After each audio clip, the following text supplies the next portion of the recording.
There's a lot of enthusiasm and excitement today because if you hear the collective, I don't know if you can hear this. There's a lot of like talk about the excitement and that so many people are interested in what Cliff High calls sci-fi world. But various people that I look up to are calling it the Jetsons future. That inspired me to channel, because I do channel, I just store it in different places. And a preview of one of the up-and-coming prelim patents that I'm putting in using the Tesla vortex numbers and the natural radiation that is occurring anyway, which I think is what created the mistake in people thinking that one nation had set off nukes over another. And I saw it in the stars anyway, but maybe it was meant to happen because there's no way that I could have gotten through the layers of nerds that refuse to accept a different paradigm, but whatever. When we talk about free energy, yeah, this is a different way to think about it. So it does have to do with electricity and magnets, but actually it is the subatomic particle stuff and the macro atomic. So going from the sun to something we don't have ways to identify yet, but it is for healing. It is for creating energy. So every little subatomic particle is its own little nuclear reaction. So it's like combing the molecules with precision and a fine-tooth comb, which I started rolling out with my harmonics, which I got from literally across the Milky Way through space-time, by breaking through space-time, which is what I do. It's what I am. It's why I am the mercenary encoded into all these things, but I'll make a longer video talking about it. I just was really excited to hear more people understanding that it looks weird, but it's not weird. And the way that I know that I'm on the right path is because here is another one of the calendars that I came up with, right? So I do know that I am on the right path because I encode my path in galactic calendars in clever ways. You could call it clever ways that other people wouldn't be able to decrypt. And I do have some of those algorithms already written out, and I have other ones that are patented. But anyway, there's one that's the particularly good one that sheds tons of weight for how much you actually need to encode into AI for it to work. And then the derivations through accurate and intelligent, right, and heart only, because there's nothing other than love. Seers or whatever, soothsayers, I don't know, but I call them squelchers because they can actually discern is the way that it gets transmitted when we go into that new reality. And that's kind of what I'm doing. So I'm in what's called recursion, which is like going backwards from when I set out the what is it, like Hansel and Gretel trail of candies, like the mind candy back. Anyway, this is already 3 minutes, but I was just really excited about hearing all of the normalization of this stuff, and it comes from places that you would not expect, including from people that are aware of the earthquakes, the person that's aware of the earthquakes, and then the person that's aware of the multiple suns or moons, and then the tech bros that are able to make it happen because they have the personalities that require the resources in 60 that can then be shared with the people in 90. And that just sounds so crazy, but it's hard for me to put it into words, but that's essentially what I'm saying. And this does actually align with the Vedic calendars. A bit rightfully so. This is actually able to detect if there's actually voices there. I can hear the voices, I can distinguish them, but justly it is the vortex day 639, and I'm not surprised. But I am enthusiastic. But I would be anyway, because that's my nature.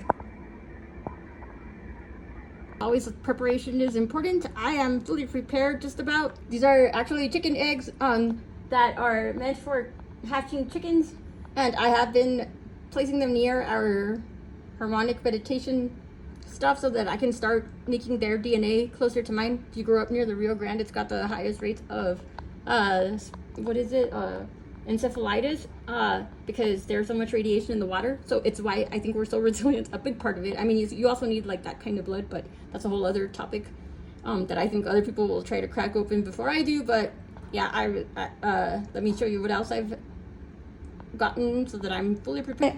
I have not actually gotten the broadcast license, but these are so that I can actually broadcast off of cell towers and Wi-Fi when those are down. When you don't have cell towers or Wi-Fi, I actually found the harmonics through the natural ingredients, elements that were brought in by the galactic rift. And same as the other stuff, there's no way that I was going to break through the barriers of like the NASA nerds and the NOAA nerds.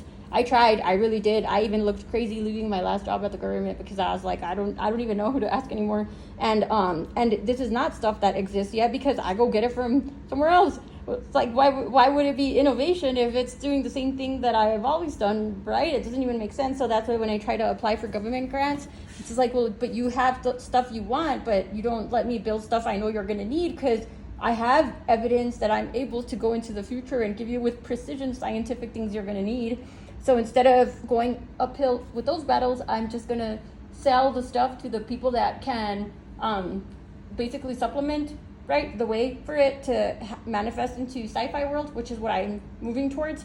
And at the same time, allow opportunities for people who have the skills, the desire, the chi, the drive, I don't know what you would call whatever it is that you would call it, that feel that eventually end up getting sucked into that vortex anyway. Let's just put it mildly that way. Because I don't control anything. I don't tell anybody what to do. I just want to mind my own business. But also, like, I also don't like running a business. It's easier for me to just kind of do the thing as it's needed. That's kind of more the way innovation works, in my opinion. But look at all of these things, right? Like stuff for radios, all of these different ways for solar energy and like I have so many panels for solar energy stuff, and lots of these in this house. And I'm lucky I actually have like my dad's friend is a plumber, so he does stuff in the creative ways I request. So we decided to put the pipes above the ground in case they do break, because I've already had a few spills. I think it's partly the city of El Paso hiring incompetent employees that I end up paying for with my taxes. So if you know a lawyer, I could really use a lawyer for stuff like that. I have a lot of receipts for stuff like that. Generators.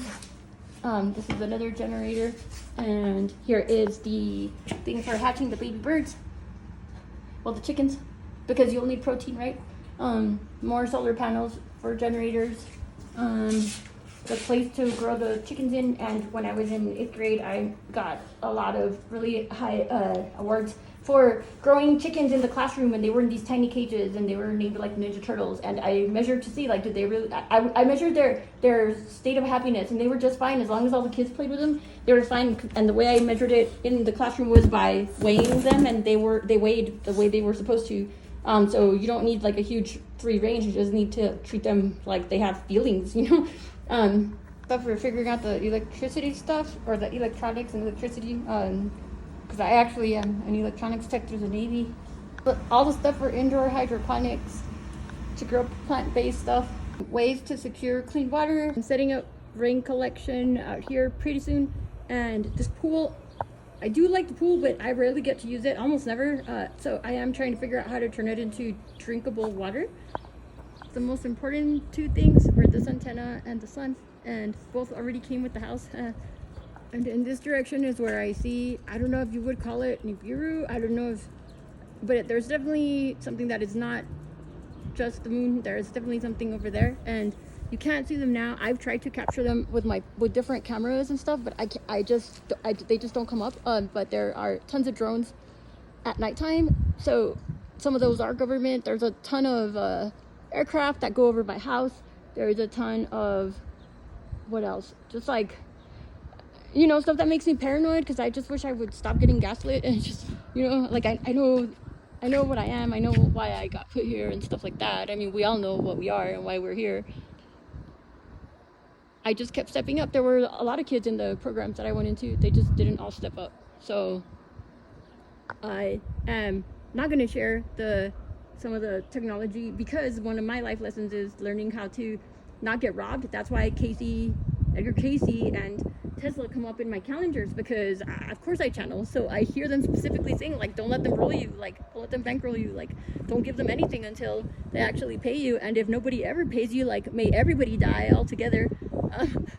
That's really the way it goes, right? Because if I'm gonna be the stopper in this cesspool, that is like worse than the armpit of Texas, which is El Paso, and we've now turned into like the cesspool of like literally the galaxy. I really feel that way.